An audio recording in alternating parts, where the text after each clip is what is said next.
Hi friends, welcome to YouTube channel. Lemon రైస్కి కావాల్సిన ingredients: పచ్చిమిర్చి, ఆనియన్, లెమన్, కొత్తిమీర.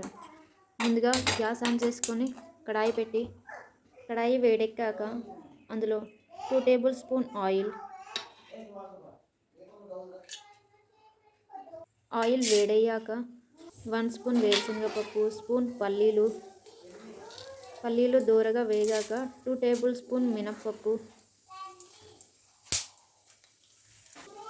1 స్పూన్ జీరా, పచ్చిమిర్చి, ఆనియన్ వేసుకొని ఒకసారి పూర్తిగా మిక్స్ చేసుకోవాలి.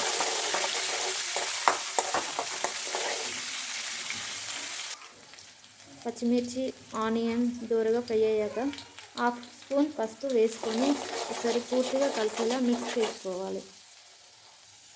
చివరగా కొత్తిమీర వేసుకొని ఒకసారి పూర్తిగా కలిసేలా మిక్స్ చేసుకొని ముందుగానే ఉడికించి పెట్టుకున్న రైస్ని కడాయిలో వేసుకొని రుచికి సరిపడినంత సాల్ట్,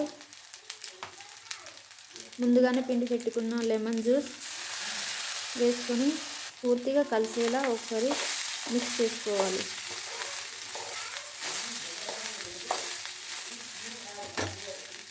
పూర్తిగా కలుపుకొని గ్యాస్ ఆఫ్ చేసుకొని సర్వ్ చేసుకోవడమే, అంతే.